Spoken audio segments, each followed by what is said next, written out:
거룩하신 주님 이름 앞에 모든 무릎 꿇고 다 경배해. 거룩하신 주님 보좌 앞에 엎드려 절하세. 예수는 그리스도, 예수는 주, 하나님의 영으로 경배 드리리. 주 영광 여기 임하사 열방 향해 그 빛 비추소서. 주의 얼굴 구할 때 주의 향기 머무소서. 영광 영광 영광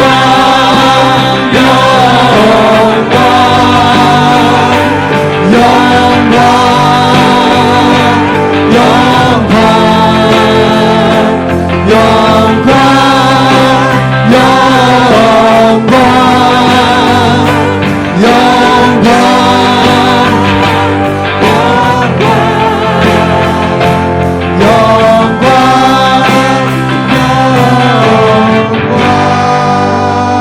영광 수고하고 무거운 짐진 자들아 다 내게로 오라.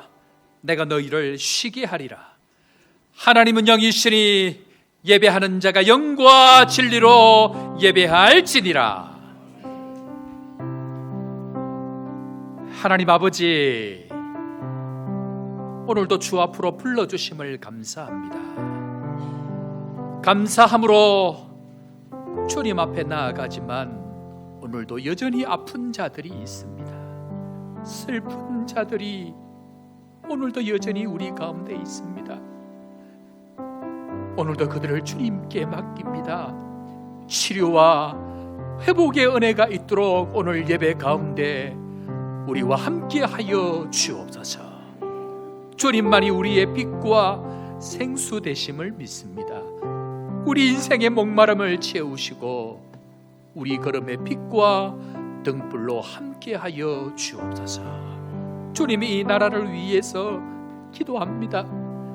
이 나라가 주님의 나라 되게 하여 주옵소서.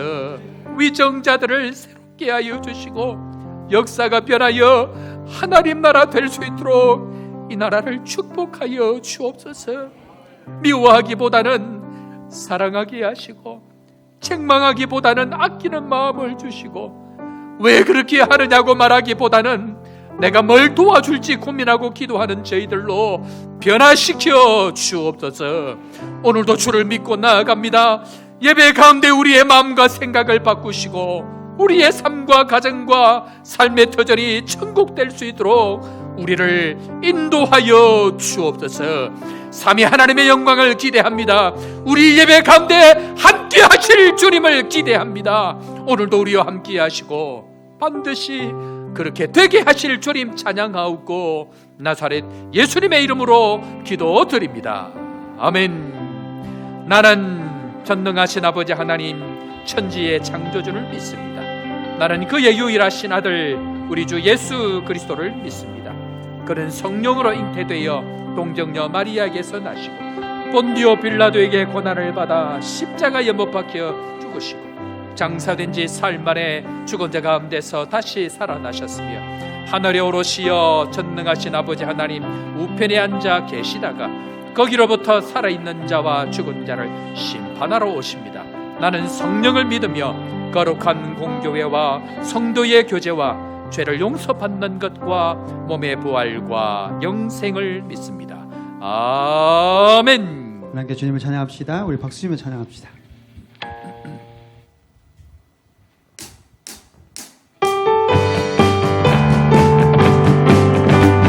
슬픈 마음 있는 사람 예수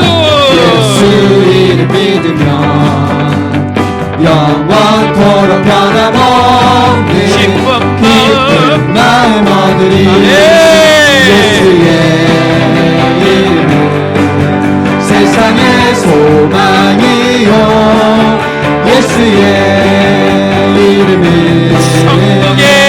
천국의 기쁨이세 거룩하신 주의 이름 너의 방패 삼으라 환난 시험 당할 때 누구에게 주께 기도드려 왜요 예수의 이름은 세상의 소망이요 예수의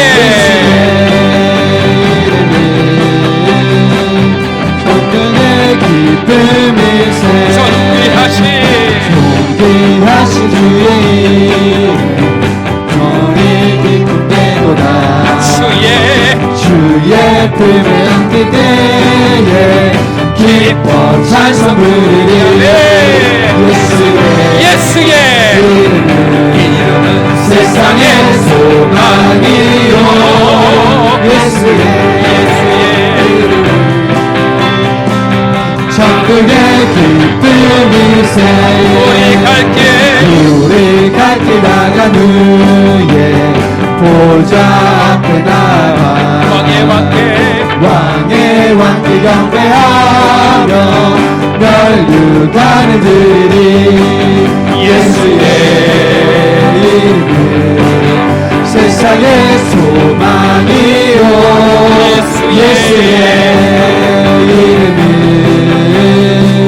천국의 기쁨 마음속에 근심 있는 사람 마음속에 근심 있는 사람 주 예수 앞에 달려라 슬픈 마음이 있을 때라도 주 예수께 아뢰라 주 예수 앞에 달려라 주의 친구니 무엇이나 근심하지 말고 주 예수께 아뢰라 눈물 나며 기쁜 한숨 쉴 때 주 예수 앞에 달려라 은밀한 죄 내게 있더라도 주 예수께 아뢰라 주 예수 앞에 달려라 주의 친구니 무엇이나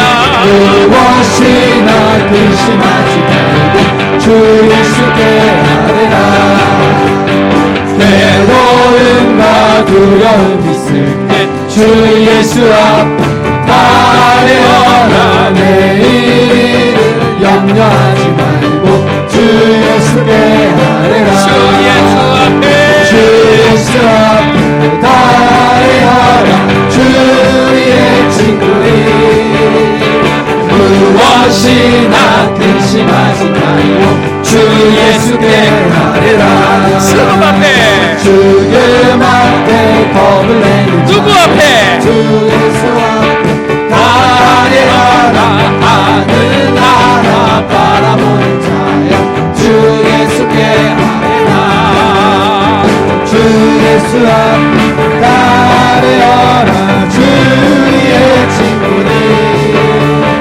무엇이나 근심하지 말고 주 예수께 아뢰라 우리 하나님 앞에 기도하며 나아가십시다. 슬픈 마음 있는 사람, 마음속에 근심 걱정 있는 사람 예수의 이름은 소망이 되시기 때문에 주 예수 앞에 아뢰 때에 다 이루어 주시는 그 주님 오늘 그 주님 붙들고 주님 오늘도 우리를 불쌍히 여겨주시고 우리의 가는 걸음들 우리의 가는 인생 걸음들 주님 함께하여 주셔서 무엇이나 근심하지 않고 주 예수께 아뢰는 은혜의 시간 될 수 있도록 주님 함께하여 주옵소서. 주님 오늘도 우리를 불쌍히 여기시고 십자가의 능력 예수 이름의 능력을 다시 한번 경험하는 예배 시간 될 수 있도록 우리를 축복하여 주옵소서. 한 목소리로 주님 앞에 기도하며 나아갑니다.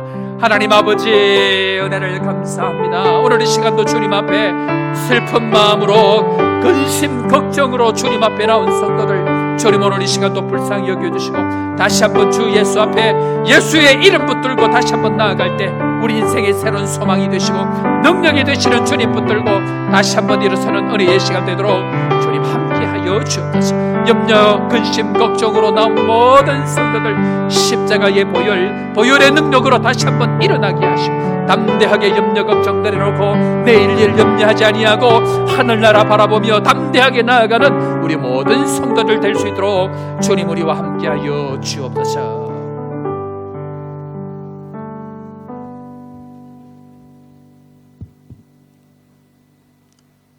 감사와 찬양과 영광을 받으시기에 합당하신 살아계신 하나님 아버지, 그 크신 은혜와 사랑에 감사드립니다. 저희들에게 새 생명을 주시고 또 믿음을 주셔서 하나님을 아버지라 부르며 기쁜 일이 있을 때에도 견디기 어려운 일을 만날 때에도 언제나 하나님의 뜻을 찾고 구하며 하나님을 예배하는 자로 살아게 하심에 또한 감사드립니다. 지난 한 주간을 뒤돌아보며 주님의 은혜의 손길이 미치지 않는 것이 하나도 없음을 고백합니다. 주님의 사랑에 비친 저희가 주님의 사랑을 전하고 나누는 일에 힘쓰기보다는 나 자신의 행복과 만족만을 위해 살았음을 고백하오니 용서하여 주옵소서. 아멘. 일찍이 하나님의 크신 섭리가 계셔서 이곳에 주님의 몸된 교회를 세워주셨으니 성령의 뜨거운 역사가 강하게 임하게 하시고 부르짖는 기도마다 응답받는 축복의 현장에 되게 하시며 무엇보다도 성도들 간에 화목하고 사랑을 나누는 우리 교회가 되게 하옵소서. 아멘. 이 교회에 맡기신 선기와 전도의 사명을 감당하며 수많은 양떼들을 돌보기 위하여 서대경 담임 목사님을 보내주셨으니 목사님 성령 충만함을 주시고 또한 건강을 지켜주시고 새 힘을 부어주셔서 맡은 사명을 잘 감당케 하사 주의 나라가 확장되게 하옵소서. 아멘. 예배외에는 리브가의 구역 찬양 축제가 있습니다. 모든 구역들이 한 해가 되어서 주님께 영광 돌리며 찬양을 통해서 은혜 받게 하시며 기쁨이 회복되게 하시며 감사가 넘쳐나게 하시며 찬양을 하다가 아픔과 상처가 회복되며 인생에 막힌 문제가 해결되는 축제의 한마당이 될 수 있도록 인도하여 주옵소서. 아멘. 오늘도 단위에서 말씀 전하시는 서대경 담임 목사님 귀한 생명의 말씀, 축복의 말씀을 증가하실 때 지치지 않는 열정과 영육 간의 강건함과 성령님이 능력을 더해 주셔서 목사님의 입술을 통하여 말씀이 선포될 때 성도들의 심령마다 변화되고 치유되는 놀라운 은혜와 영광만이 나타나는 귀한 시간이 되게 하여 주옵소서. 성도님들 많은 염려와 걱정 가운데 살아가고 있습니다. 거주권 문제로 힘들어하는 성도님들, 건강 문제로 주님의 치유를 바라는 성도님, 경제적으로 어려운 성도님, 가정과 자녀 문제로 고민하는 성도님들, 여러 가지 관계 속에서 힘들어하는 성도님들, 우리의 삶 가운데 어려운 일들이 앞길을 가릴지라도 예수님의 십자가의 사랑을 기억하며 희망 잃지 않고 주님이 함께 하심을 믿고 영원한 소망을 기대하며 살아갈 수 있도록 인도하여 주옵소서.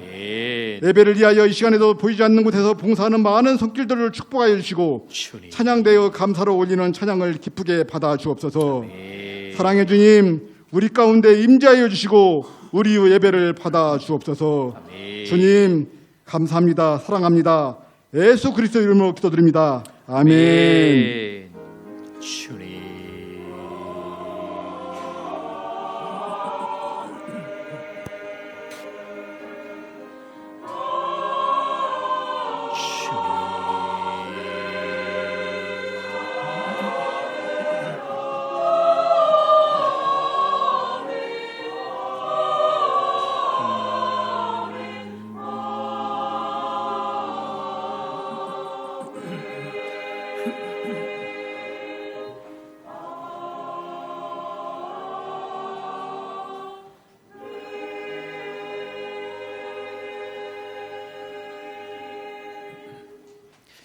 오늘 이 시간 우리에게 준 하나님 말씀 구약 성경 창세기 1장 5절 말씀 그리고 출애굽기 3장 한 군데 더 살펴보겠습니다. 창세기 1장 5절. 창세기 1장 5절 다 같이 한 목소리를 읽겠습니다. 다 같이 읽습니다. 시작. 하나님이 빛을 낮이라 부르시고 어둠을 밤이라 부르시니 저녁이 되고 아침이 되니 이는 첫째 날이니라. 아멘. 한 군데 더 봅니다. 출애굽기 3장 1절 말씀부터 12절 말씀까지. 제가 가진 구약 성경 83면 출애굽기 3장 1절부터 12절 말씀 우리 한 절씩 교독합니다. 3장 1절 모세가 그의 장인 미디안 제사장 이도로의 양떼를 치더니 그 떼를 광야 서쪽으로 인도하여 하나님의 산 호렙에 이르매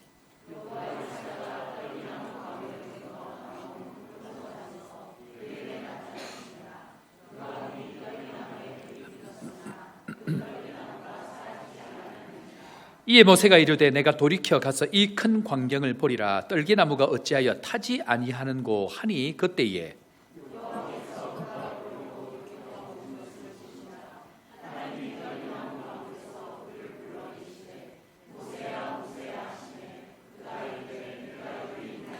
하나님이 이르시되 이리로 가까이 오지 말라 내가 선 곳은 거룩한 땅이니 내 발에서 신을 벗으라.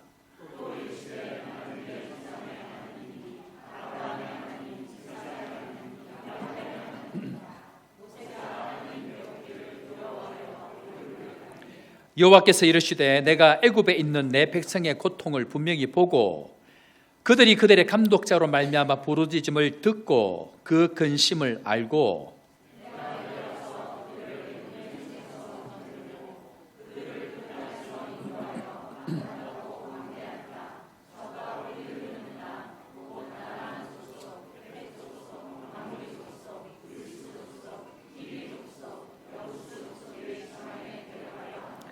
이제 가라 이스라엘 자손의 부르짖음이 내게 달하고 애굽 사람이 그들을 괴롭히는 학대도 내가 보았으니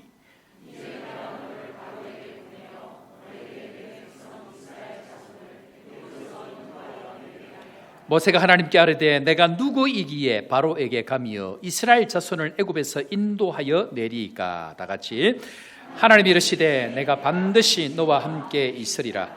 내가 그 백성을 애굽에서 인도하여 낸 후에 너희가 이 산에서 하나님을 섬기리니 이것이 내가 너를 보낸 증거니라. 아멘. 찬양 대 찬양으로 영광 돌리겠습니다.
하나님께서 우리에게 주신 20가지 약속 중에 오늘 하나님이 부르신 교회라는 말씀으로 하나님 말씀 함께 나누기를 원합니다. 자, 우리 또 하나님 앞에 믿음으로 고백합니다. 남아공은 축복의 땅이다. 조복교회는 축복의 통로다. 영혼들이 몰려올지어다. 믿음의 고백이 믿음의 역사를 만들어내는 줄로 믿습니다. 우리 성도들이 이 고백을 하고 난 이후부터 하나님께서 사람들을 보내주시는 은혜들이 있는데 몇 주 전에 지난주에는 아프리카 선교사님들 한국에서 오시고 또 아프리카 대륙 전체 KPM 선교사님들 한 40여 명이 오셔서 선교 대회를 했습니다. 얼마나 은혜 가운데 참 오셔서 그분들이 좋아하시고 기뻐하셨는지 모릅니다. 지난 월요일인가요? 저와 함께 이전에 사역하셨던 목사님 한 분이 전화가 왔습니다. 개척을 하시고 벌써 한 20년 지나서 교회를 이렇게 건실하게 잘 사역을 하시는데요. 연락이 와서는 갑자기 목사님, 남아공에 청년 한 명을 좀 보내도 되겠습니까? 그러는 겁니다. 아니 그래, 무슨 이야기인가 했더니 이 청년이 힘들고 어려운 지역에 가서 꼭 섬기기를 원하는데 고민을 하다가 기도하는 가운데에 목사님하고 남아공으로 가기로 그렇게 결정을 하셨다는 겁니다. 그래서 한 1년 정도 지금 직장 생활을 하고 있는데 올 연말까지 준비를 해서 한 1년 정도 남아공에 와서 섬기고 싶습니다. 이제 그런 이야기를 해서 이런저런 이야기를 나눴습니다. 그래서 제가 남자 청년들이 온다고 하니까 이 베델 우리 학생들한테 이야기를 하니까 베델 여청년들이 눈이 커지고 있습니다. 얼마나 그날을 손꼽아 기다리는지. 뭔지는 모릅니다. 믿음으로 고백하고 난 이후부터 하나님께서 사람들을 보내어 주십니다. 하나님께서 이곳을 축복의 땅 되게 하시는 줄로 믿습니다. 그런데요, 세상 사람들이 아무리 많아도 우리 인생에 언제 의미가 있느냐? 그것은 한번 따라해 볼까요? 하나님이 부르실 때입니다. 하나님께서 빛을 만드셨습니다. 그리고 빛과 어둠을 이름을 불러주십니다. 하나님께서 부르실 때에 그 인생은 의미가 있게 되어집니다. 하나님께서 아담을 지으셨습니다. 혼자 있는 것이 좋지 못했습니다. 온 세상 만드시고 다 좋으셨는데 혼자 있는 것을 하나님이 기뻐하지 않습니다. 그래서 하나님은 함께 하시는 것을 좋아합니다.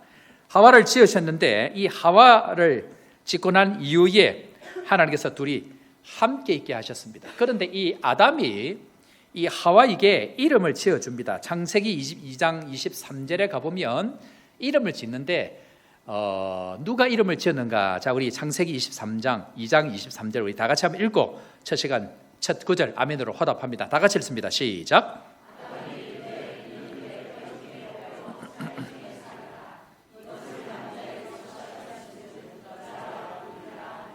아멘. 아담이 뭘 지었습니까?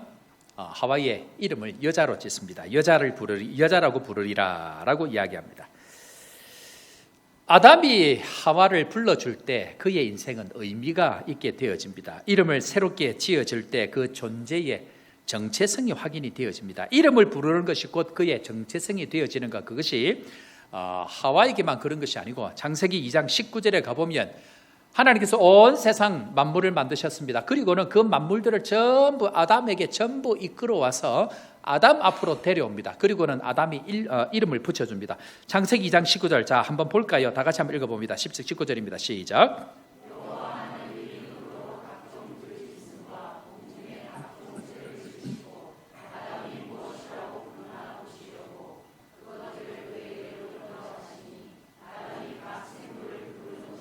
곧 그 이름이 되었더라. 아멘. 이 세상 모든 것은 이름을 불러줄 때에 그 존재의 의미를 가지게 되어집니다. 누가 나를 불러주느냐 하는 것이 중요합니다. 하와도 동물도 세상도 부르는 것이 곧 그의 정체성이 되어졌더라라고 얘기합니다. 우리에게 필요한 것이 무엇인가? 우리에게 필요한 것은 하나님이 나를 부르셨다라는 것에 대한 믿음의 확신, 이 부르심에 대한 확신이 필요합니다. 부르심부터 우리의 인생은 시작이 되어지고 그 부르심을 통하여서 우리 인생의 모든 것이 시작이 되어진다라고 이야기를 합니다. 자, 그런데 하나님이 우리를 부르셨다는 확신, 여기서부터 모든 것이 시작이 되어지는데 그렇다고 하면 우리의 인생은 참되게 언제부터 살아나고 언제부터 참 의미를 가지게 될까요? 첫 번째로 한번 따라해 보겠습니다. 하나님이 부르실 때 살아납니다. 자, 우리가 잘 알고 있듯이 예수님께서 구원자로 이 땅에 오셨습니다. 그런데 이 예수님의 본격적인 사역이 언제부터 시작이 되어지는가? 벌써 이 말씀 몇 번 읽었습니다. 앞으로도 아마 몇 번 읽을 것입니다. 중요한 이야기입니다. 창세기 3장 17절 말씀. 자, 다 같이 이쯤 되면 이제 거의 다 외웠지 싶은데 다 같이 한번 또 읽고 아멘으로 화답합니다. 시작. 하늘로부터 소리가 있어 말씀하시되. 아멘. 예수님이 본격적으로 사역을 시작하기 전에 확인한 것 한 가지가 뭐냐면 하나님이 나를 부르셨다는 것입니다. 하나님이 예수 그리스도를 부르신 것, 그리고 음성으로 그의 존재가 하나님의 아들 되심과 뿐만 아니고 기뻐하시는 그 사람이라는 것을 확인하는 것, 그 시간을 지나게 되어집니다. 그 정체성이 곧 예수님의 평생의 길이 되어집니다. 자, 그렇다고 하면 예수님이 그 길을 갔다고 하면 우리는 어떨까요? 그 말씀을 로마서 8장 28절부터 우리에 대한 이야기를 하고 있습니다. 언제 우리가 의미 있는 존재가 되어질까? 자, 28장 우리 다 같이 읽습니다. 시작. 하나님을 사랑하는 자, 곧 그의 뜻대로 부르심을 입은 자들에게는 모든 것이 합력하여 선을 이루느니라. 뭐라고 얘기합니까? 누구를 부르십니까? 하나님이 어떠하는 자, 하나님이 사랑하는 사람만 부른다는 거 기억해야 됩니다. 그러면 하나님이 우리를 부르셨다, 이 말은 하나님이 우리를 어떻게 하신다는 얘기입니까? 사랑하는 자다. 그리고 30절에는 이것을 부연해서 설명을 다시 하고 있습니다. 자, 30절부터 부르신 것에 대해서 설명을 하는데 다 같이 읽습니다. 시작. 또 부르시고 의롭다 하시고 영화롭게 하셨느니라. 아멘. 우리 사랑하는 성도 여러분, 하나님께서 사랑하시는 자는 반드시 부르시고, 부르신 자들을 어떻게 하시고 의롭다 하시고, 의롭다 하신 그들을 어떻게 영화롭게 만들어가는 모든 시작이 무엇인가? 하나님의 부르심이다 라고 이야기합니다. 사랑하는 성도 여러분, 주님께서 우리를 다 부르신 줄로 믿고 부름 앞으로 나아가는 믿음의 종들 되기를 주의 이름으로 축원합니다. 그런데 우리는 사실 지금까지 부른 것에 대해서는 별 관심 없이 살았을 수도 있습니다. 우리는 뭐에 대해서도 관심이 많았습니까? 능력을 얼마나 가지느냐, 얼마나 힘을 가지느냐 하는 것에 관심을 가지고 살아왔을 수도 있습니다. 자, 그렇다고 하면 어떤 사람에게 하나님께서 권능과 능력을 주시는가? 그것이 마가복음 3장 13절에 예수님께서 제자들을 부르실 때에 나타납니다. 자, 마가복음 3장 13절부터 15절까지인데 먼저 13절 다 같이 한번 읽어보겠습니다. 13절입니다. 시작. 또 예수님께서 어떤 사람을 부르신다고요? 어떤 사람을 부르신다고요? 자기가 원하는 사람만 부르십니다. 그러니까 부른다는 것 자체는 특별한 선택이고 특별한 축복이라는 것입니다. 오늘 이 시간 우리 아프리카에 나오신 성도 여러분, 한국 사회에, 한국이라는 나라에 엄청난 사람이 많이 있어도 이 아프리카로 하나님께서 부르셨다, 이 말은 하나님께서 뭐 하셨다? 선택하셨다라는 사실을 믿으시기를 주의 이름으로 축원합니다. 어쩔 수 없이 끌려왔다, 절대로 그렇지 않습니다. 하나님께서 선택하시고 부르셔야 나올 수 있는 것, 내가 있는 그 자리가 하나님께서 불러야만이 주님 앞에 설 수 있다는 것, 이것이 부르심의 비밀이다라고 얘기합니다. 자, 14절 15절 이 부르신 자들을 어떻게 하시는지 계속해서 한번 읽어보겠습니다. 14절 15절입니다. 다 같이 시작. 이에 12를 세우셨으니 이는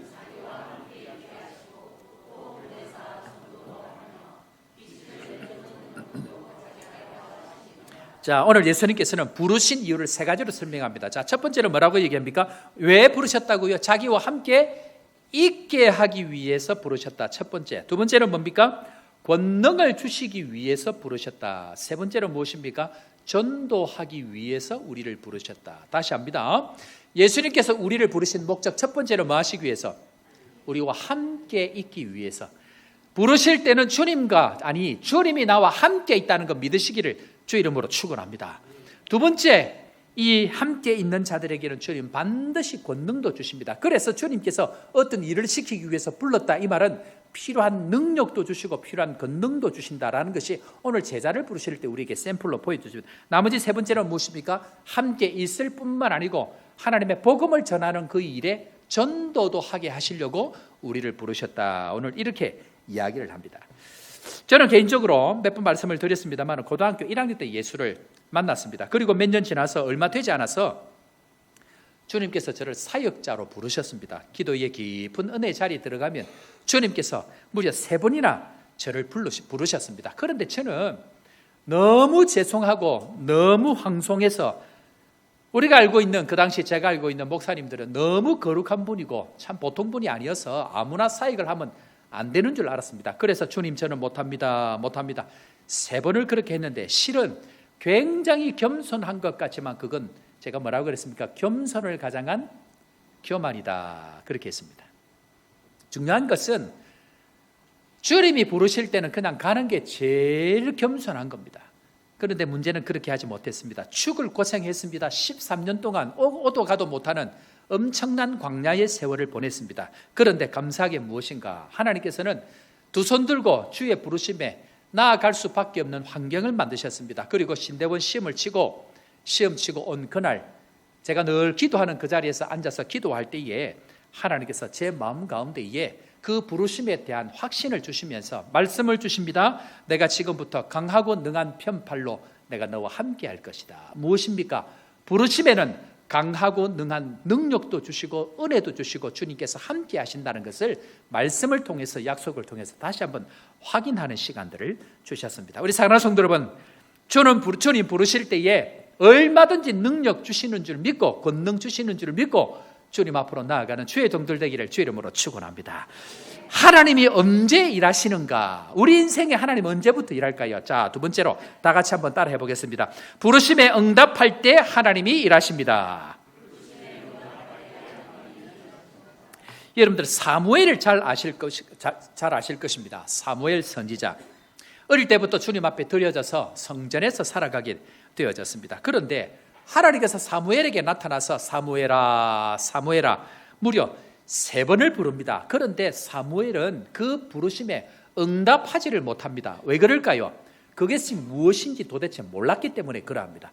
그래서 4번째에 주님께서 부르실 때에 이렇게 응답합니다. 자, 3장 4절 우리 다 같이 한번 읽어보겠습니다. 사무엘이 이렇게 응답합니다. 시작. 여호와께서 그가 대답하되 내가 여기 있나이다 하고, 주님 앞에 응답하는 것, 그것이 중요합니다. 응답하고 나아갈 그때부터 본격적인 하나님의 역사가 나타나기 시작합니다. 자, 그런데 문제는 주님이 부르시는데 응답하지 않는다는 데 문제가 있습니다. 주님이 부르실 때에 누구든지 예 하고 응답하면 좋은데 사무엘처럼 어떻게 응답하는지를 잘 모르는 사람이 있는가 하면, 오늘 우리가 읽었던 본문 출애굽기 3장을 보면 주님이 부르시는 이야기가 가장 길게 나와 있는 사람의 이야기 중에 하나가 모세의 이야기입니다. 모세의 이 이야기는 주님의 부르심에 대해서 모세가 어떻게 응답해 가는지를 보여주는 중요한 내용 중에 하나인데, 이것이 바로 우리의 모습이라는 것을 샘플로 보여주고 있습니다. 자, 3장 4절 하나님이 먼저 모세를 부르십니다. 부르시는 장면 우리 한번 볼까요? 다 같이 읽습니다. 출애굽기 3장 4절 시작. 여호와께서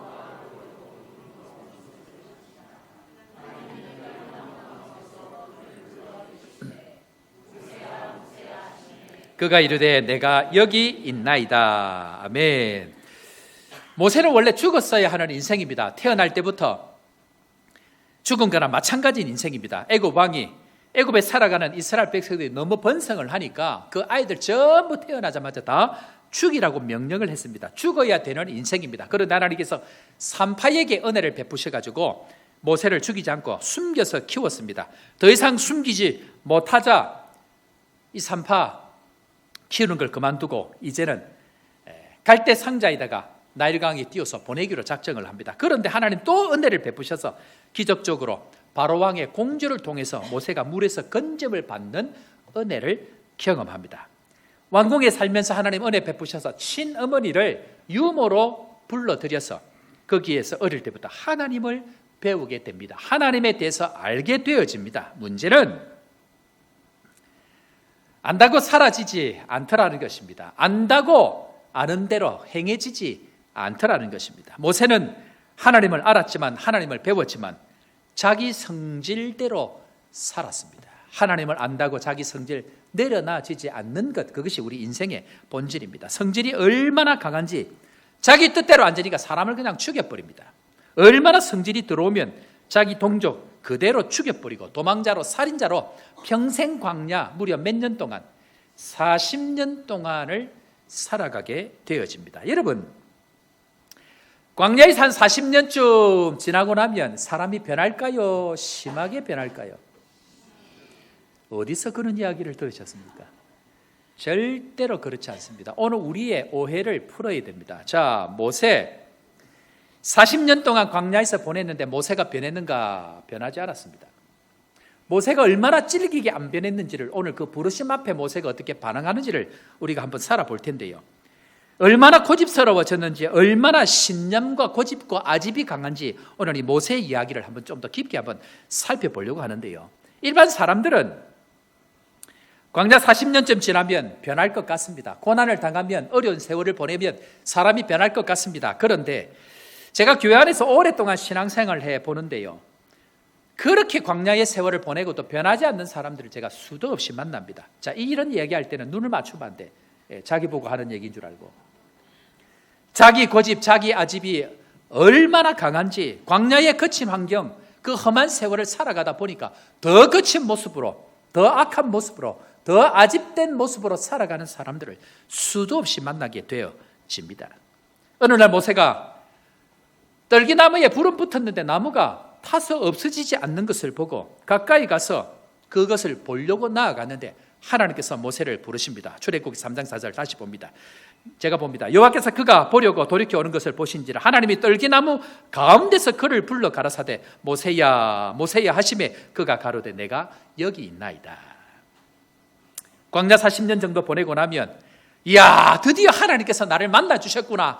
할렐루야, 땡 잡았다. 그리고는 하나님 앞에 벌떡 나아갈 것 같은 생각이 드는데 모세는 우리가 생각하는 것처럼 그렇게 주님 앞으로 나아가지를 못합니다. 자, 모세가 40년 동안 어디에 있었다고요? 광야에 있었습니다. 자, 그러면 광야의 의미가 뭘까요? 광야의 의미가 뭐죠? 이렇게 질문을 하는 순간 우리 김모 미옥 집사님은 머리를 박 숙입니다. 시킬까 싶어서. 광야의 의미는 무엇인가? 한번 따라해 볼까요? 광야는 하나님의 음성이 들리는 곳입니다. 광야의 시브리어 말은 미드바르라는 뜻입니다. 그런데 말씀은 히브리어로 다바르입니다. 이 미드바르와 다바르에 관해서는 다음 주 내가 다시 한 번 더 설명을 합니다. 중요한 것은 미드바르, 광야에서 하는 일은 다바르, 말씀을 듣는 곳인데 광야의 의미는 하나님의 음성을 들을 준비가 되는 곳이 광야입니다. 광야는 뭐라고요? 하나님의 음성을 들을 준비가 되는 곳이 광야입니다. 그래서 광야는 하나님의 음성이 들려야 그때부터 본격적으로 일이 시작이 되어지는데 문제는 아무리 광야 40년 아니 80년을 돈다 할지라도 하나님의 음성을 듣지 못하는 사람은 그 광야를 헛들은 것이다 라고 이야기합니다. 광야는 하나님의 부르심에 대한 그 음성이 들려야 합니다. 수도 없는 고난을 당하고 어려움을 당하고 자기 것 다 날리고도 여전히 하나님의 부르심을 경험하지 못한다고 하면 그 사람은 아직까지 광야를 끝낼 준비가 되지 않은 사람이다. 그렇게 이야기합니다. 가만히 보면 종종 광야를 도는 성도들이 있습니다. 다 날리고 자기의 생각대로 안 되는 인생을 살아가는 사람들이 있습니다. 그것이 바로 하나님의 음성, 하나님의 부르심을 들을 기회라는 것을 기억해야 됩니다. 무언가를 하는 것이 아니고 가장 먼저 주의 음성을 듣는 그 시작점이 내 뜻대로 되어지 않을 그 마지막 점에서 하나님의 음성을 들을 수 있다라고 이야기합니다. 그런데요, 하나님께서 부르실 때는 이 부르심에는 반드시 전제 한 가지가 있습니다. 그것이 무엇인가 한번 따라해 보겠습니다. 부르심에는 반드시 이유와 목적이 있습니다.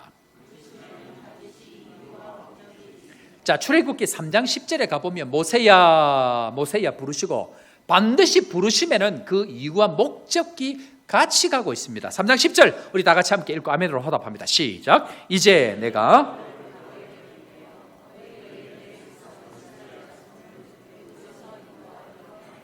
아멘. 모세를 부르시고 부르심에는 반드시 바로에게 보내시고 부르심에는 반드시 보내심이 있다는 것을 기억해야 됩니다. 부르셨을 때는 반드시 보내시는 목적이 있습니다. 그래서 3장 9절에 보니까 주님께서 모세를 만나고 부르십니다. 그리고 이렇게 말씀합니다. 3장 9절 제가 읽습니다. 이제 가라! 이스라엘 자손의 부르짖음이 내게 달하고 애굽 사람이 그들을 괴롭히는 학대도 내가 보았으니. 뭐라고 얘기합니까? 모세에게 부르시고 이제 가라. 가라. 사랑하는 성도 여러분, 가라 하실 때 가는 여러분들 되기를 주의 이름으로 축원합니다. 문제는 가라 할 때 가야 되는데 안 가면 무슨 일이 생길까요? 좋을 것 같은데 큰일 납니다. 그래서 제가 거제에 있다가 아프리카로 가라 할 때 제가 왔습니다. 거기가 좋을까요? 여기가 좋을까요? 누가 그러던가요?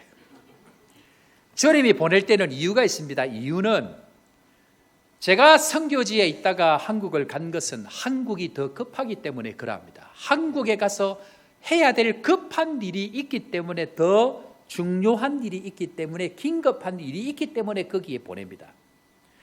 잘 생활하다가 다시 이곳에 보내셨습니다. 거기가 급할까요? 여기가 급할까요? 심하게 크게 얘기하시네. 호산나 교회 성도들이 지금도 유튜브로 설교를 듣고 있다 그러는데 슬퍼할 수도 있습니다. 여기가 더 급한 상황이기 때문에 주님께서 여기에 보내십니다. 긴급한 상황이기 때문에 주님께서 보내십니다. 뭐라고 이야기합니까? 주님께서 이스라엘 자손의 부르짖음이 내게 달하고, 다시 합니다. 이제 가라. 아프리카의 사람들의 부르짖음이 내게 달하고, 아프리카 사람들이 그들을 괴롭히는 학대도 내가 보았으니. 무슨 말입니까? 주님은 더 긴급한 곳, 더 급한 곳, 주의 손길이 더 급한 곳으로 주님께서 보내시는 그 기준을 가지고 우리에게 가라라고 말씀하신다는 것입니다. 그런데 문제는 뭘까요? 40년 광야를 보낸 이 모세가 그 가라는 명령에 기꺼이 예라고 대답하면 좋은데 40년을 지나고도 모세가 하나도 변하지 않았습니다. 왜 그럴까요? 결론적인 이야기를 먼저 질문을 던집니다. 왜 40년을 지났는데 모세는 이렇게 안 변할까요? 이렇게 이야기하면 모세 가지 않았나요? 오늘 제가 그 이야기를 깊이 있게 한번 살펴봅니다. 자, 모세가 첫 번째로 하나님께서 가라라고 이야기할 때에 3장 11절에 모세의 반응이 나옵니다. 자, 모세 첫 번째 반응 한번 볼까요? 3장 11절 다 같이 읽습니다. 시작.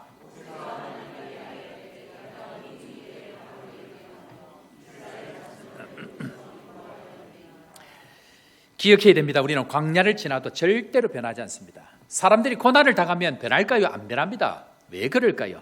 하나님을 만나지 않으면 절대로 변하지 않습니다. 엄청난 광야의 세월을 지나간다 할지라도 하나님을 만나지 못한 인생, 주의 부르심을 경험하지 못한 인생은 변하지 않습니다. 그래서 광야를 지나는 동안 반드시 해야 할 것은 하나님을 만나는 것, 그것이 중요합니다. 자, 더 깊이 한번 살펴볼까요? 모세는 3장에서 하나님 부르심을 받습니다. 엄청난 기적 가운데 부르심을 받습니다. 그런데 모세의 첫 번째 반응은 그 부르심에 거절합니다. 몇 번을 거절합니다. 결론적으로 모세는 무려 5번을 오늘 거절합니다. 그걸 상세하게 한번 보겠습니다. 자, 10절 한번 볼까요? 10절 자막 띄우면 제가 그대로 봅니다. 하나님이 이렇게 얘기합니다. 이제 내가 너를 바로에게 보내어 너로 내 백성 이스라엘 자손을 애굽에서 인도하여 내게 하리라. 하나님께서 이렇게 부르십니다. 그러니까 모세가 이렇게 얘기합니다. 11절 내가 누구간데 바로에게 가며 이스라엘 자손을 애굽에서 인도하여 내리까. 하나님이 그 말에 이렇게 대답합니다. 내가 정녕, 12절에 내가 정녕 반드시 너와 함께 있으리라. 자, 이 대화를 보니까 굉장히 자연스럽지 않습니까? 주님 부르시니까 아유 하나님 저 못합니다. 하나님 제가 어떻게 그걸 합니까? 걱정하지 마라. 내가 너와 정녕 반드시 함께 할 것이다 라고 이야기합니다. 이것이 모세의 첫 번째 거절입니다.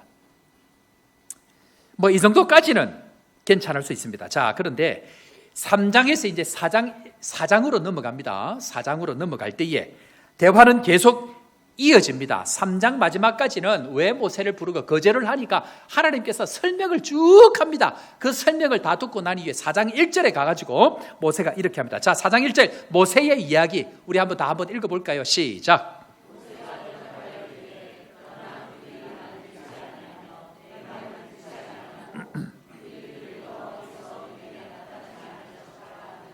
자, 여기가 두 번째 거절입니다. 앞에 그렇게 3장 전체를 설명을 다 했는데 4장으로 딱 넘어가니까 두 번째 거절을 다시 또 하게 됩니다.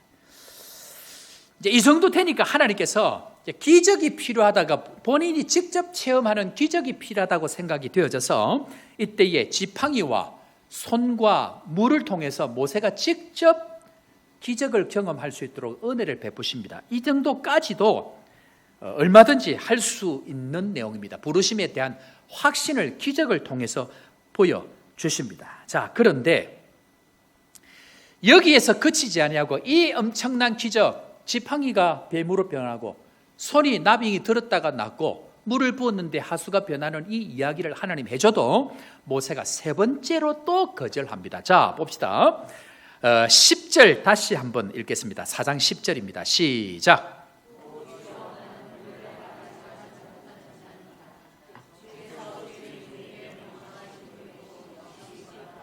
나는 뻣뻣하고 혀가 둔한 자니이다. 처음에는 주님 내가 누군데 갑니까 하고 거절했습니다. 두 번째는 사람들 핑계를 댑니다. 아이 사람들이 잘 안 믿습니다.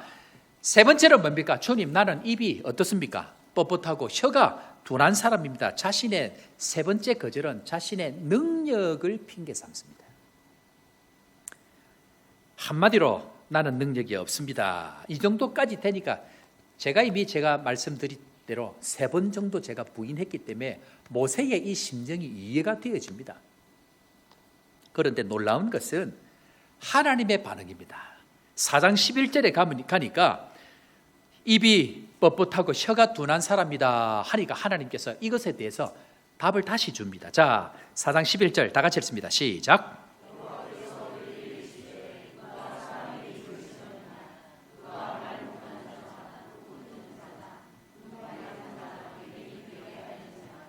나 여호와가 아니냐. 아멘.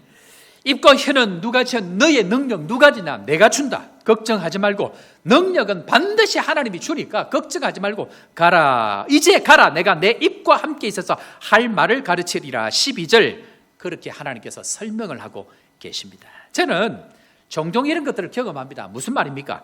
원래 저는 개인적으로 사람들 앞에서 말도 못하는 사람이었습니다. 믿어주시기를 바랍니다. 아니 그런데 제가 사람들 앞에서 설교를 하고 사람들 앞에 이야기를 하고 이거는 하나님이 능력을 주시지 않으면 절대로 안 되는 일입니다. 그래서 하나님께서는 자리를 주실 때에 또 부르심을 하나님께서 불러주실 때는 그에 맞는 능력을 반드시 주시는 하나님이십니다. 뿐만 아니고 우리가 뭔가를 감당할 때 주님께서 부르실 때에 응답만 하고 나아가면 그에 맞는 능력도 얼마든지 주시는 분입니다. 그래서 주님 부르실 때에 제발 부탁합니다. 거절하지 아니하고 거부하지 아니하고 주의 부르심 앞에 응답하는 주의 종들 되기를 주의 이름으로 축원합니다. 문제는 모세는 이 세 번을 지났는데도 자, 네 번째 거절을 합니다. 4장 13절 한번 볼까요? 4장 13절 다 같이 읽습니다. 시작. 오 주여 저는 안 됩니다. 보낼 만한 자를 보내어 주옵소서. 옆에 있는 니산나 교회 목사가 훌륭합니다. 저 사람을 보내어 주시고 나는 아프리카를 못 갑니다 할 수 있는데 감사하게 세 번쯤 하고 가면 감사한 일입니다. 그런데 모세는 네 번까지 갑니다. 이쯤 되니까 하나님이 화가 났을까요? 심하게 화가 났을까요? 이때부터는 하나님이 화가 나기 시작합니다. 자, 그게 4장 13, 여러분들 세 번 정도는 하나님 용납합니다. 세 번 넘어가면 이제 그냥 그러면 안 돼.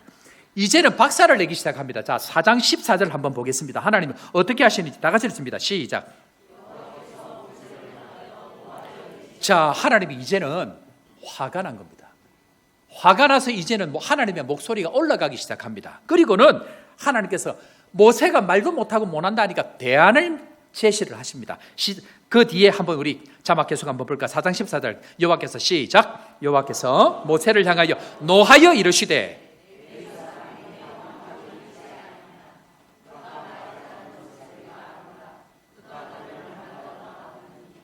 그가 너를 볼 때에 그의 마음에 기쁨이 있을 것이라. 아멘.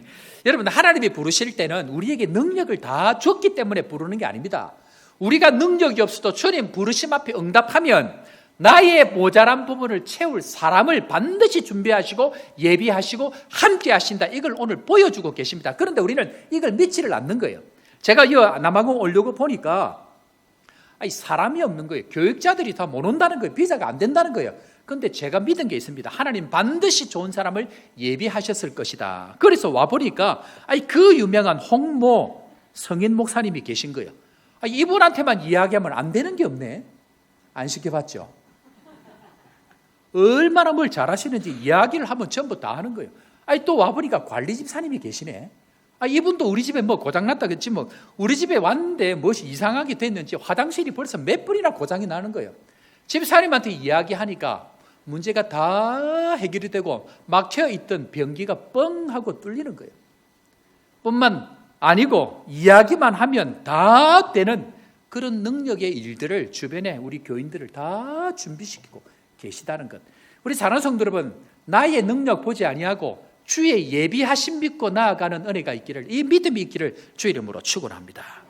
그런데 문제는 이 정도 되면 모세가 예 하고 가야 되는데 이 모세가 골치 아픈 친구입니다. 장인 이도로에게 이제는 어쩔 수 없어서 하나님이 이 정도 대화하니까 가기는 가는데 마음이 없습니다. 사람이 몸은 가는데 마음은 벌써 저 뒤에 있는 거예요. 자, 그런데 장인한테 이제는 가기는 가야 되니까 이야기를 합니다. 4장 18절에 가보면 모세가 대화하는 장인에게 가야 되는 이유를 한번 보십시오. 자, 4장 18절 다 같이 읽습니다. 시작.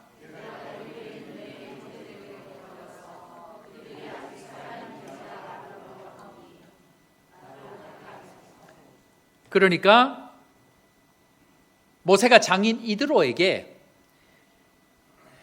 내가 진짜 사명을 받고 내가 진짜 부르심을 받고 내가 진짜 하나님의 기적을 경험하고 내가 몸소 체험하고 내가 이제 갑니다. 내 인생 붙들지 마세요. 나는 애굽에 가서 죽든지 살든지 주님과 함께 가겠습니다. 이게 정상입니다. 그런데 그렇게 있던 장인에게 하는 얘기가 애굽에 있는 내가 알고 있는 그 형제들, 왕자들 얘기하겠죠. 자기들 죽이려고 하던 그 친구들. 제대로 있는지 살아있는지 한 번쯤 보고 오겠습니다 라고 이야기를 하니까 장인 이드로가 18절에 이렇게 얘기합니다. 평안히 가라 하니라. 환경도 열렸습니다. 하나님의 부름도 있습니다. 사람들도 인정을 합니다. 문제는 모세만 마음이 저 뒤에 있습니다. 지금 몸만 온 겁니다. 하나님의 그 부르심에 모세는 진짜 그 부르심에 응답하지 아니하고 상식적으로 우리는 이런 부름을 받으면 동네방네 자랑하고 내가 이제는 드디어 주의 부르심을 받고 간다. 내 붙잡지 마라. 그렇지 않겠습니까? 김비옥 집사님. 문제는 이런 엄청난 하나님의 은혜를 경험했는데 겨우 하는 얘기가 사명 얘기는 없습니다. 겨우 그때 살아있던 형제들이 지금 어떻게 되어 있는지 한번 가서 나로 보게 하소서. 무슨 말입니까? 불꽃 가운데 나타나신 주님, 하나님의 수없는 대안들, 이 엄청난 것들을 주님께서 전부 다 주셨음에도 불구하고 모세는 무엇이 이렇게 그 광야 40년을 지나도 변하지 아니하고 하나님의 엄청난 기적을 경험함에도 불구하고 그 하나님의 부르심 앞에 응답하지 못하고 있는가 하는 이 핵심을 붙들지 아니하면 우리의 인생도 동일하게 40년 광야니 80년을 지내도 주님의 부르심 앞에 절대로 나아가지 못하는 동일한 인생이 될 수 있다는 것, 오늘 주님께서는 그 이야기 하시려고 모세를 통해서 우리에게 지금 교훈하고 계십니다. 마지막 세 번째로 왜 모세는 이 주님의 부르심에 응답하지 못하는가? 오늘 말씀은 너무 중요한 이야기입니다. 우리 인생 주님의 그 부르심, 제자들을 부르실 때에 나를 따르라 라는 그 부르심 앞에 나아가지 못하게 하는 그 핵심적인 이유, 모세가 하나님의 그 엄청난 기적을 경험하면서도 부르심을 경험하면서도 무려 5번이나 거절하고 있는 그 이유의 핵심 안에 도대체 뭐가 들어있는지를 알지 못하면 우리도 동일하게 그 주님의 부르심에 응답하지 못하기 때문에 주님께서는 하나님이 부르신 교회로 우리에게 사명을 주실 때에 반드시 이 한계를 넘어가야만이 주의 사명을 감당할 수 있습니다. 도대체 무엇인가? 모세는 무엇에 약하고 모세의 발목을 잡고 앞으로 그 부르심 앞에 나아가지 못하게 하는 것이 과연 무엇인가? 그것은 한마디로 사람들의 눈입니다. 사람들의 시선입니다. 무슨 말일까요? 모세는 과거 일을 좀 한답시고 설치고 다녔습니다. 하나님을 알았지만 하나님의 방법이 아니고 자기의 방법으로 살았습니다. 그런데 모세를 평생 힘들게 했던 한 가지는 다른 사람이 나를 어떻게 보느냐, 나와 라이벌 경쟁 관계에 있는 저 왕자들이 나를 어떻게 생각을 하느냐 하는 이것 한 가지 때문에 평생 그의 인생은 발목이 잡혀서 앞으로 나아가지를 못했습니다.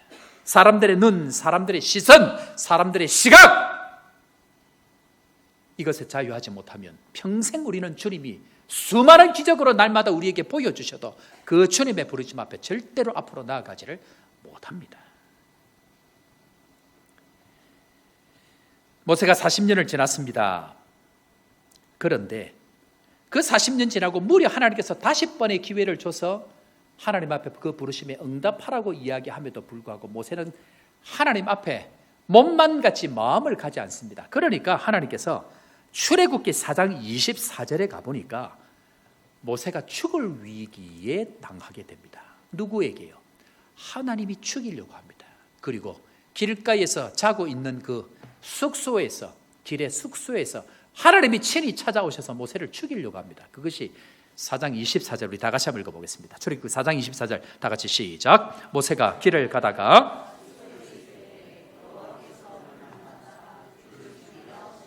저는 이전에 신앙생활할 때 이 말씀을 도대체 이해할 수가 없었습니다. 아니, 모세가 가는데 왜 하나님 죽이려고 그러지? 이유는 뭡니까? 주님의 그 엄청난 부르심, 40년 광야 하나님 엄청난 기적을 경험하고 하나님을 만나도 끝까지 몸은 가지만 마음은 없는 그의 사명, 주님이 부르시지만 그 부르심 앞에 응답하지 못하는 몸만 있는 그 껍데기를 죽이려고 주님 찾아왔다는 것을 그때는 알지 못했습니다. 그런데 인생을 살아보니, 세월이 가고 말씀이 열려보니 하나님의 그 부르심에 응답하지 않는 사람들은 전부 다 죽어 마땅하다는 것을 하나님은 오늘 우리에게 다시 한번 보여주고 계십니다. 문제는 뭡니까? 하나님은 모세를 죽일 뿐만 아니고 하나님의 구원의 그 부르심에 응답하지 않는 모든 사람들은 전부 죽이겠다는 것이 하나님의 의지입니다. 그것이 모세뿐만 아니고 애굽에 있는 백성들에 대해서도 마찬가지입니다. 그것이 출애굽기 4장 23절. 자, 4장 23절 한번 볼까요?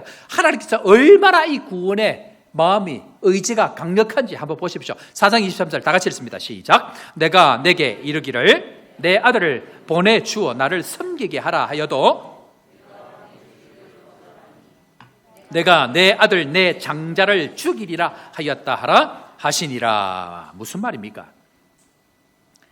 하나님께서 사람 몇 명 죽이는 것, 아니 이미 그 사람들은 이미 죽은 사람들인데 사람을 살리려고 하는 이 일, 긴급한 일, 너무나 중요한 이 일들을 해나갈 때에 네가 나의 부름에 응답하지 않으면 너도 끝이야. 너는 이미 갈대 상자에서 떠내려갈 그 시간에, 아니 네가 태어나서 응애응애할 그 시간에 이미 너는 죽었던 인생이야. 죽었던 인생을 살려서 하나님의 그 세월을 보내고 이제 부름받은 그 상황에 왜 그 부름 앞에 응답하지 않는가? 그러면 너도 동일하게 세상과 같이 죽은 인생이라고 주님이 설명하시면서 하나님의 그 구원의 은혜에 함께하지 아니하고 그 길을 열어가지 않은 애굽의 모든 장자들로 내가 전부 다 죽여버릴 거야. 하나님이 죽음을 걸고 하나님의 구원의 의지를, 하나님의 구원의 백성, 하나님이 사랑하시고 선택한 그 백성들 향한 뜨거운 하나님의 사랑과 열정을 다시 한번 확인시켜주고 계십니다. 문제는 뭘까요? 하나님은 이 엄청난 구원의 역사를 이루어 가시는데 하나님의 그 부르심에 갈등하고 응답하지 않는 모세가 싫은 겁니다. 그런 엄청난 기적과 능력과 말씀과 대화를 통해서도 변하지 아니하는 그 모세가 싫은 겁니다. 왜 그렇게 이 모세는 그렇게 이 하나님의 살아계심을 경험하고 무엇이 도대체 하나님의 이 의지보다, 하나님의 이 결단보다 더 강력한 것이 모세를 묶고 있느냐 하는 것입니다. 그것이 무엇이라고요? 사람들의 눈입니다. 사람들이 나를 어떻게 생각하느냐입니다. 사람들의 시선 때문에 단 한 발자국도 앞으로 나아가지 못하고, 사람들이 나를 어떻게 보느냐 때문에 그 엄청난 하나님의 구원의 열정, 십자가에 자기 아들을 죽이기까지 사랑하시는 그 하나님의 은혜와 감격에도 넘어가지 못하는 사람들이 나를 어떻게 생각하느냐는 그 시선 때문에 모세는 지금 죽음의 위기에 있다는 것을 우리는 반드시 기억해야 합니다.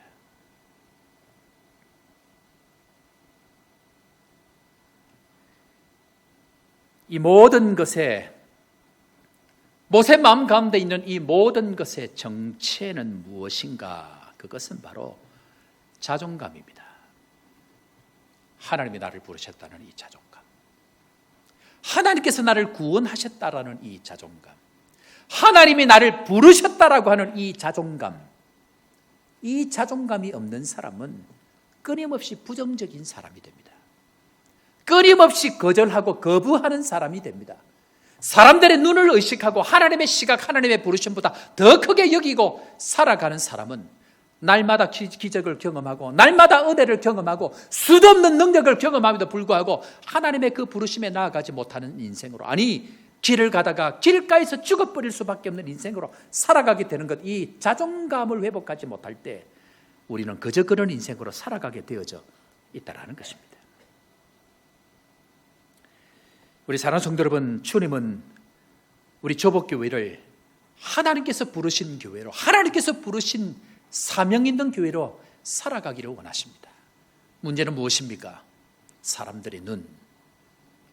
조복교회가 지금까지 제대로 달려가지 못하는 이유, 저 사람이 나를 어떻게 생각하는가, 저 사람들이 나를 어떻게 보는가 하는 그 시각 때문에 하나님의 부르심보다 더 큰 족쇄로 묶여서 나아가지 못하고 있다고 하면, 우리 사랑하는 조복교회 성도 여러분, 주님께서는 사람들보다 크신 분이고, 주님께서는 사람보다 능력이 있으신 분이고, 주님께서는 온 세상보다 크셔서 나의 인생을 새롭게 펼쳐가실 능력의 하나님이라는 것 다시 한번 확인하시고 오늘도 믿음으로 일어나기를 주의 이름으로 축원합니다. 사람들보다 크신 주님, 온 세상보다 더 크신 주님, 나의 인생을 유일하게 책임져 줄 수 있는 유일한 한 분, 그 주님께서 오늘도 나를 부르셔서 이제는 가라, 이제는 가라, 내가 보내는 곳으로 가서 압제당하고 눈물 흘리는 그들을 향하여 이제는 가라. 그 주의 음성이 들릴 때에, 그 주의 음성 듣고 걸어갈 때에, 담대하게 걸어갈 때에 주님 우리 인생의 모든 필요한 것 채우시고 나의 생명을 보장해 주실 뿐만 아니고 나의 자녀, 나의 사업까지도 함께하여 주실 그 주님 믿고 오늘도 주의 부르심 앞에 하나님의 부르신 교회로 담대하게 살아가는 믿음의 교회 되기를 주의 이름으로 축원합니다. 오늘 이 말씀 생각하시면서 일주일 내도록 제 마음 가운데 있는 찬양이 있습니다. 부르신 곳에서, 부르신 곳에서.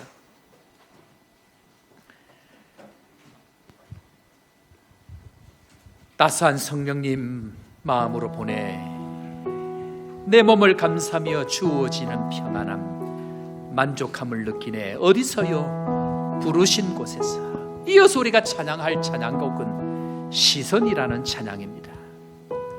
내게로부터 눈을 들어 주를 보기 시작할 때 주의 일을 보겠네. 내 작은 마음 돌이키사 하늘에 꿈꾸게 하네. 주님을 볼 때 모든 시선을 주님께 드리고 살아계신 하나님을 느낄 때 내 삶은 주의 역사가 되고 하나님이 일하기 시작하네.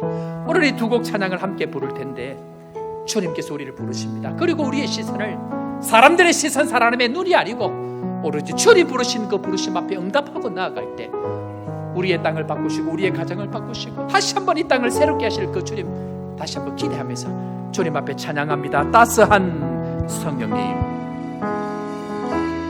따스한 성령님 마음으로 보내, 마음으로 보내.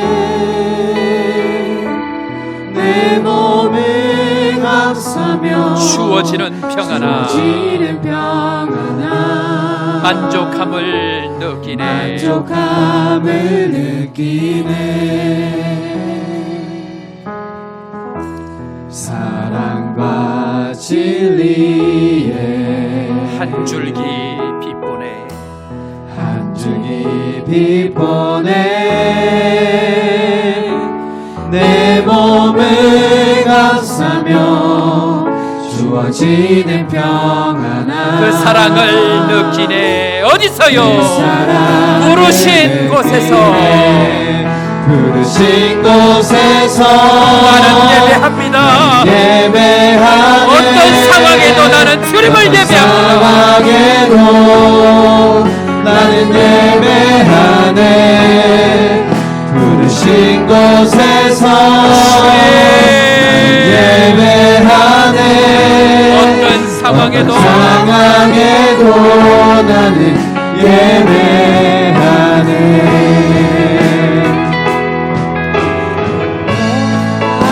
길이 되고 살아갈 때 삶이 되는 그곳에서 예배하네 내가 걸어갈 때 길이 되고 살아갈 때 삶이 되는 그곳에서 예배하네 부르신 곳에서 나는 예배하네 어떤 상황에도 나는 예배하네 부르신 곳에서 나는 예배하네 어떤 상황에도 어떤 상황에도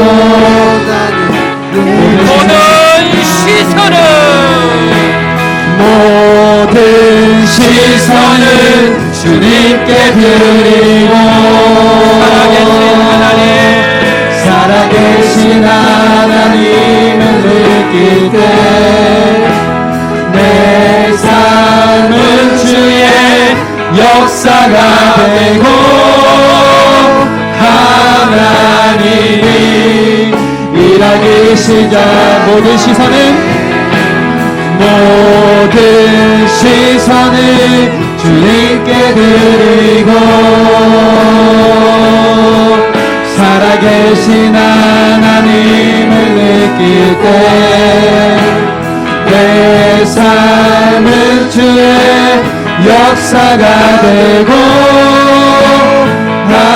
하나님이 일하기 시작하네 내게로부터 눈을 들어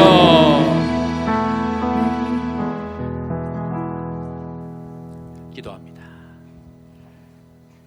하나님 아버지, 내게로부터 눈을 들어 주를 볼 수 있는 저희들 되게 하여 주옵소서. 주의 부르심에 응답할 때에 놀라운 새 일들이 이루어 주실 줄로 믿고 오늘도 지금까지 우리를 나아가지 못하게 했던 사람들의 눈, 사람들의 시선으로부터 자유할 수 있는 저희들 되게 하여 주옵소서. 오늘도 부르신 곳에서 주님만 바라보고 오늘도 있는 어떤 광야에서라 할지라도 다시 한번 주의 부르심에 응답하고 놀라운 일들을 이루어 가실 주님을 찬양하며 걸어가는 저희들을 되게 하여 주옵소서. 모든 과거의 일들을 예수 그리스도의 십자가 앞에 내려놓고 주님 부르심 앞에서 다시 한번 놀랍게 일어서는 저희 모두가 될 수 있도록 함께 하여 주시고 살아계신 하나님을 느끼고 내 삶의 주의 역사가 되는 놀란 간증이 될 수 있도록 하나님 함께하여 주옵소서. 오늘도 귀한 예물을 주님 앞에 드립니다. 나의 인생 전부를 드리는 귀한 고백으로 주님 앞에 드렸사오니 하나님 귀한 것을 받으시고 우리 평생에 여전히 하나님께서 함께하시고 역사하시고 있다는 것 경험할 수 있도록 간증할 수 있도록 축복하여 주옵소서. 오늘도 드리고 싶지만 드리지 못하는 주의 어려운 성도들 기억하여 주시고 더 많이 드릴 수 있는 여건과 더 많이 나눌 수 있는 믿음 주셔서 하나님의 나라가 확장되는 귀한 일에 쓰임받는 저희 모두가 되게 하여 주옵소서. 그렇게 되게 하실 주님 찬양하옵고 구주 예수님의 이름으로 기도합니다. 주 예수 그리스도의 크신 은혜와 하나님 아버지의 무한하신 사랑과 성령 하나님의 위로교통 충만케 하시는 역사가 오늘도 하나님이 부르신 교회로 담대하게 살아가기를 다짐하는 사랑하는 모든 주의 백성들 머리 위에와 땅끝까지 복음 전하며 선교 사역을 감당하는 선교사님들의 가정과 사역 위에 지금부터 영원토록 함께 있을지어다. 아멘. 하늘의 영광 하늘의 영광 나의 맘속에 자고도 넘쳐 할렐루야를 힘차게 불러 영원히 주를 찬양하리. 아멘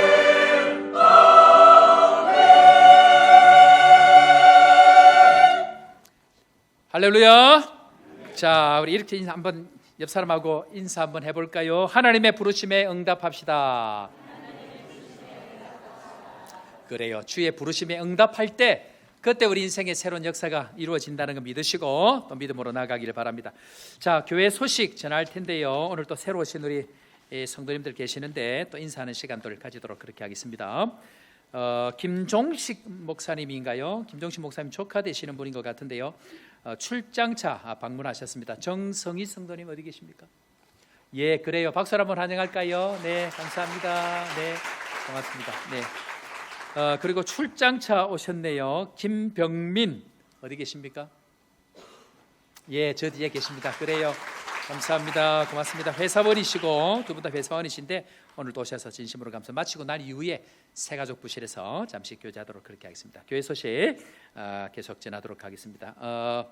예배 계속해서 여러분들 적극적으로 참여해 주시고 예배의 은혜가 흘러야 우리 인생의 은혜도 동일하게 흐르게 되어집니다. 적극적으로 기도의 시간 또 예배 시간 함께 해 주시기를 부탁을 드립니다. 리브가 주최 구역 찬양 축제가 오늘 1시 반에 본당이 써 있습니다. 그래서 구역별로 준비하신 것들 여러분들 오셔서 함께 찬양해 주시고 1등이 한 구역이죠? 네.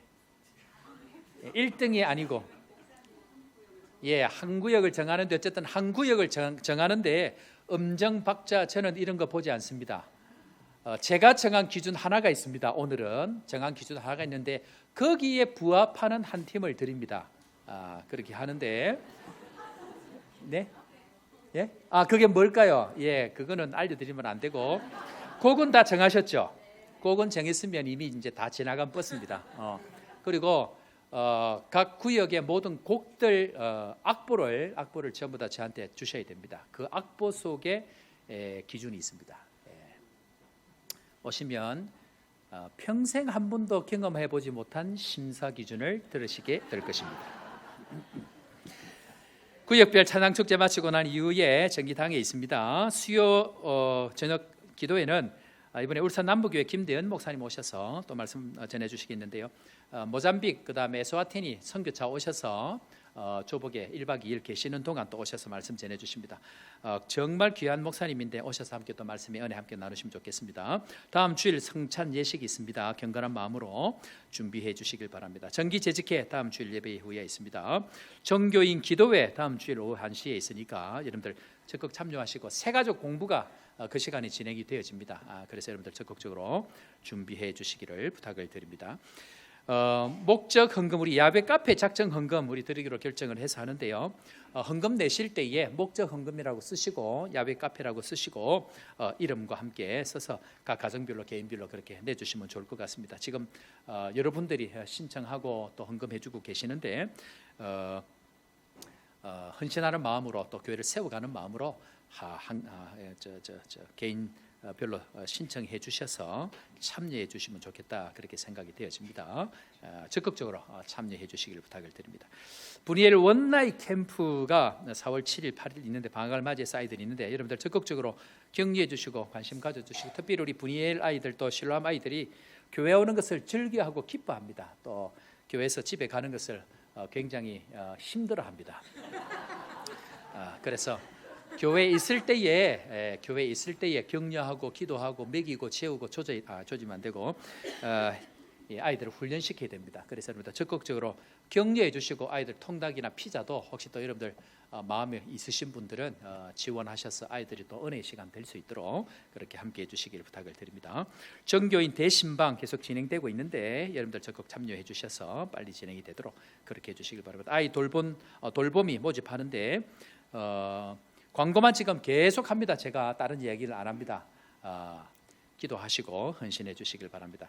그리고 실로암과 분이엘에서 교육관 지금까지 계속해서 이전 그림을 가지고 있다가 벽화 사진을 완성을 했습니다. 수고하신 우리 학생들께 감사를 드리고 사진 잠깐 있나요? 한번 예.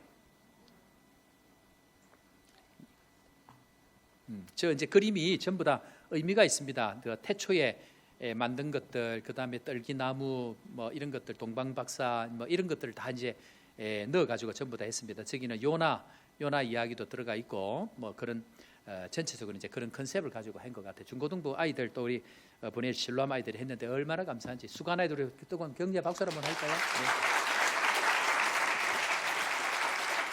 그래 아이들이 교회에 와서 집에 있기가 좀 힘든 모양입니다. 교회에 와서 얼마나 열심히 하고 집에 안 가려고 하는지 참 은혜가 아닌가 생각이 되어집니다. 아이들이 교회에 와서 지낸다는 걸 즐겨하는 것은 정말 하나님의 은혜입니다. 그래서 또 수고해 주신 또 우리 교육자들께 진심으로 감사를 드립니다. 주보에는 안 나와 있는데 저는 월화수 3일 동안 인근 교회 목사님 모시고 교육자 모임을 잠깐 그렇게 하러 갔다 옵니다. 좀 특별한 이유가 있어서 급하게 가게 되어졌는데 또 안전하게 잘 다녀올 수 있도록 기도해 주시고 격려해 주시기를 부탁을 드립니다. 다른 소식들은 주보 참고해 주시기를 부탁을 드립니다.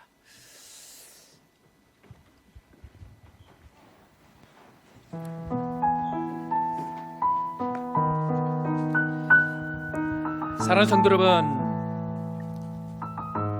세상은 끊임없이 사람들이 어떻게 보느냐의 인생을 걸고 살게 할 것입니다.